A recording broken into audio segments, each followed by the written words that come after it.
Oh, hey, good people. It's your girl, Frederica McCleary Easley, back with another offering for Flow to Heal Yoga. So many of y'all should know if you've been following, that we have relocated from Austin, Texas to Baltimore, Maryland. And yesterday was like the first official day of fall. I know not by the calendar, but what I'm saying is in terms of the weather. And yes, I'm from Buffalo, New York, but I've lived below the Mason Dixon line for almost 20 years now. So my blood is thin and I'm kind of like punked out, y'all. So anywho, this flow is really going to be one that I'm going to be implementing really daily in my real life. A flow that you can do in the bed, or if you want to roll out your mat, feel free to do that. But this is going to be a get your body going, warm up those muscles, show some love to your joints kind of flow. Okay. So we're going to get into it. So, of course, we are starting on our backs. And we're going to start with some deep breathing. What I would love for you to do is have one hand on your belly, one on your heart.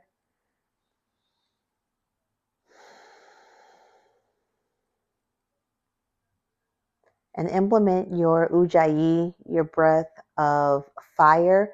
So in through your nose, out through your nose. We're going to keep the mouth closed at this time.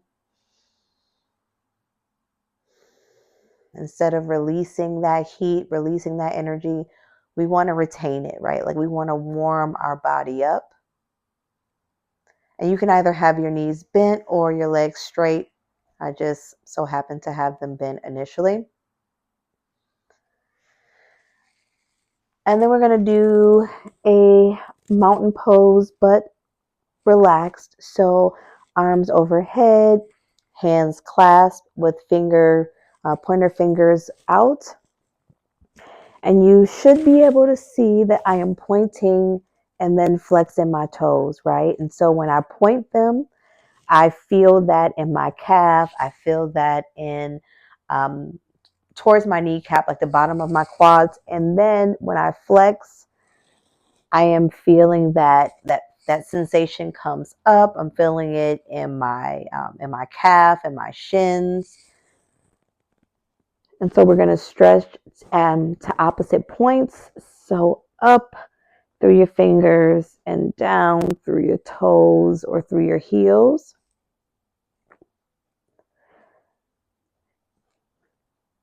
Just do a number of the pointing and flexing, rolling of the ankle, showing some love to that part of our body. We're going to then bring our right knee in, bringing your hands around your shin or the back of your thigh to bring that knee in towards your chest, or opening your leg to bring your knee towards your armpit.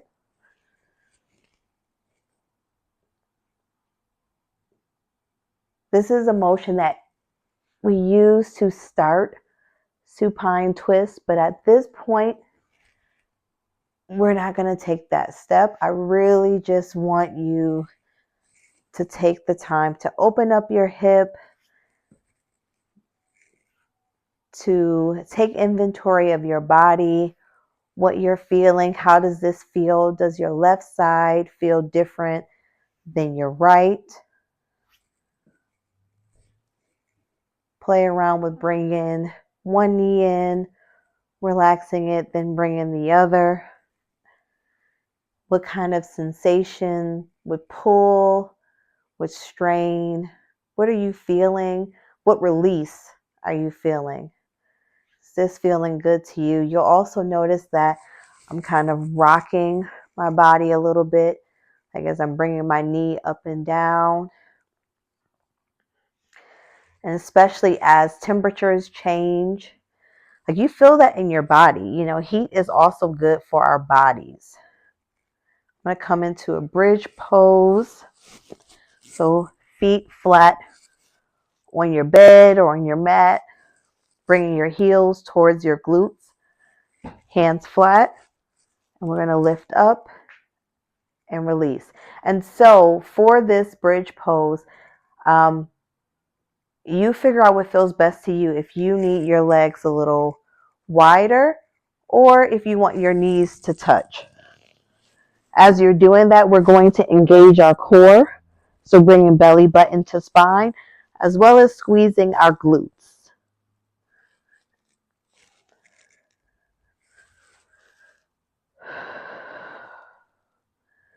Inhale as you lower. Exhale as you lift.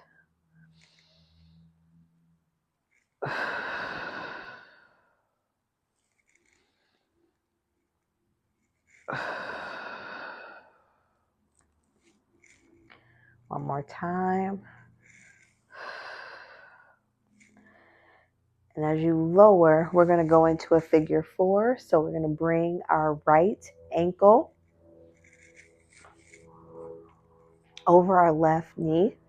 So already you're in figure four, and you'll probably feel a stretch just from this motion, right? From this figure. If you would like a bit of challenge, lift your left leg up and bring your arms behind your left thigh. Remember, we never pull on our joints, so it's always going to be behind our meaty parts.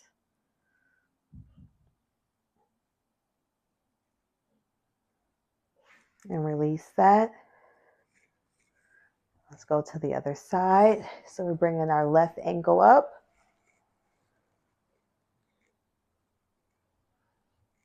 And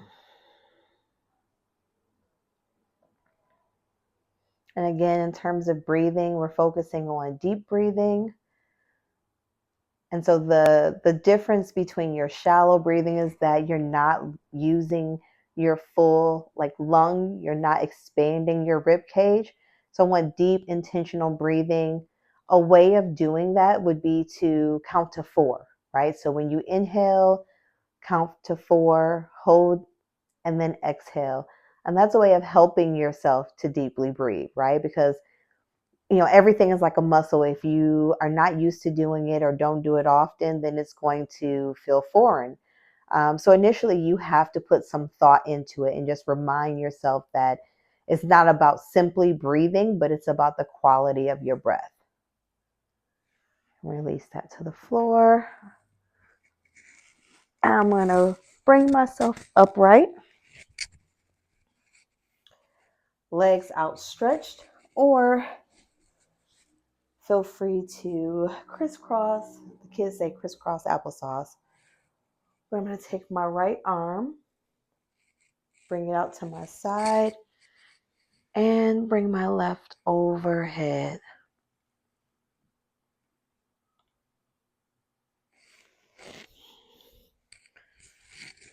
And I'm going to do the same to the other side. And that extended arm can be as close or as far away from you as needed, just based on you opening up your obliques and getting a good side stretch. When I'm done, I'm going to hinge from my waist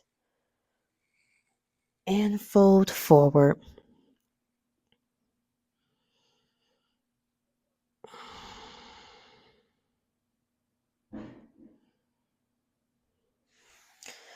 And come up. I'm going to take my left leg, bringing my foot on the outside of my knee, and then I'm going to bend my right. So bending it, bringing my heel towards my glute, and I'm going to turn, bringing my right elbow to my left knee. You will feel a stretch. I love this pose to stretch and to get into my glutes. I know it may seem like you're getting into everything else. Yes, you're going to get a side body stretch with this, but also the love that it can show to your glutes is amazing. I'm going to switch that out.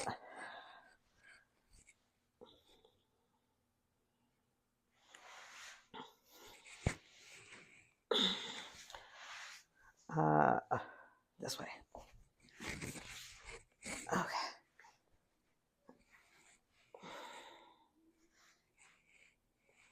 And so feel free to either bring your elbow to the outside of the knee. For me, I like to actually like wrap my arms around my bent leg, the upright leg, and to pull as I'm turning. And that is our yoga for the day. Happy Friday. I hope it warmed your body up.